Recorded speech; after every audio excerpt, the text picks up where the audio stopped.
What if I told you that the entire colonization of the Americas, a century that changed the planet, started because of one man who got lost? In the next few minutes, we'll uncover how just 100 years turned untouched continents into the world's most powerful empires. Stick around and find out why modern borders, languages, and even economies look the way they do today. It's 1492. Europe is desperate. The continent's been through wars, plagues, and power struggles. But now, every kingdom wants one thing: riches, gold, spices, silk, the treasures of Asia. But there's a problem. The old trade routes, the Silk Road, and the passages through the Middle East are blocked by the rising Ottoman Empire. Prices are skyrocketing, and European kings are losing patience. So the race is on. Portugal sails south, hugging Africa's coast and trying to find a way around the world. Spain, they are broke and desperate to catch up. Then comes an idea so crazy, it sounds like a challenge. What if you could reach Asia by going west? Enter Christopher Columbus, an Italian sailor with big dreams, a small map, and a massive sales pitch. After years of rejection, he convinces Queen Isabella and King Ferdinand to fund his wild plan. And in August 1492, 3 ships, the Nina, the Pinta, and the Santa Maria, set sail from Spain. They weren't just chasing gold. They were about to stumble into a new world that would change history forever. Did you know the Americas are named after the wrong guy? Yep, not Columbus, but another explorer, Amerigo Vespucci, who showed that these lands weren't Asia at all. When Columbus landed, he thought he had made it to Asia. But what he really found was an entire world no one in Europe even knew existed. Within years, Spain goes all in. Colonies pop up across the Caribbean, Hispaniola, Cuba, Puerto Rico. Gold fever hits like a tidal wave. Men cross the Atlantic chasing promises of treasure, land, and eternal glory. But paradise quickly turns into conquest. The Spanish enslaved local populations, forcing them to mine gold and build settlements. But when resistance breaks out, they answer with steel and gunpowder. Then comes the unintentional killer: disease, smallpox, measles, influenza, invisible invaders that wipe out millions. Within decades, entire civilizations crumble before a single sword is raised. While Spain is busy building an empire, Portugal's not sitting still. They go to the Pope, yes, the Pope, and demand the world be split in two. 1494, the Treaty of Tordesillas.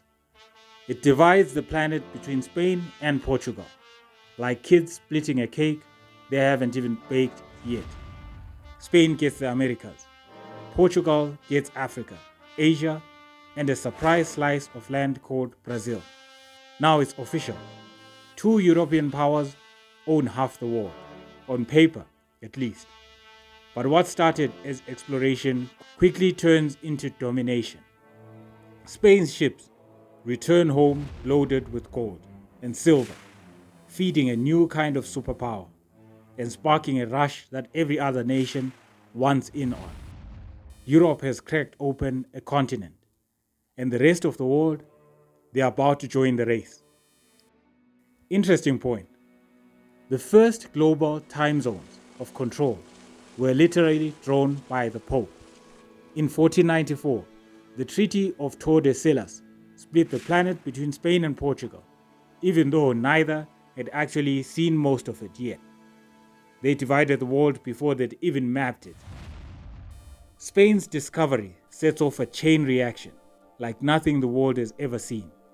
In just a few decades, every major European power wants their slice of the New World. England watches Spain's ships return home stacked with treasure, and they are furious. So they send privateers, legal pirates, like Francis Drake, to raid Spanish ships and steal their gold. Imagine it. The Caribbean turns into a high seas battleground where empires are built on loot. France joins the race next. They push into Canada, chasing furs and trade routes instead of gold. From the freezing St. Lawrence River to the Great Lakes, they plant their flag and start calling it New France. Then come the Dutch, small but fearless, armed with advanced ships and ruthless traders. They carve out colonies in the Caribbean and South America. Their secret weapon, the world's first global corporations, the Dutch East and West India companies, turning colonization into big business. Soon, the Americas become the biggest economic jackpot in history. Sugar plantations rise across the Caribbean, white gold, more valuable than silver itself. But that wealth comes at a horrific price. Interesting point. The gold and silver Spain took from the Americas in just 1 century would be worth over 100 billion today. That's enough to build their entire empire and crush their economy at the same time. Greed made them rich and ruined them.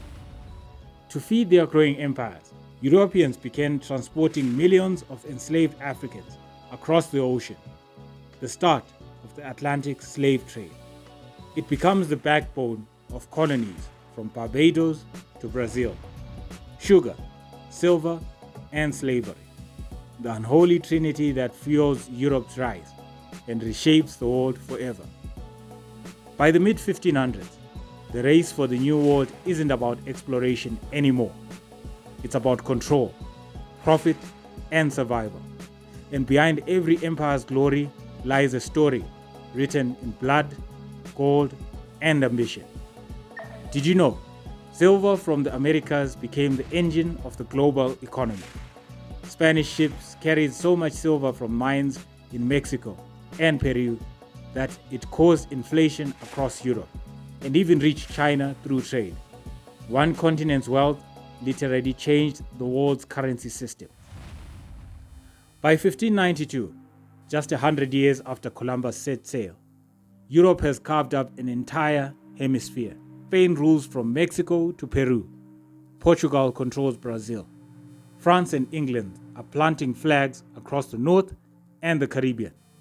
In a single century, the map of the world has been flipped upside down.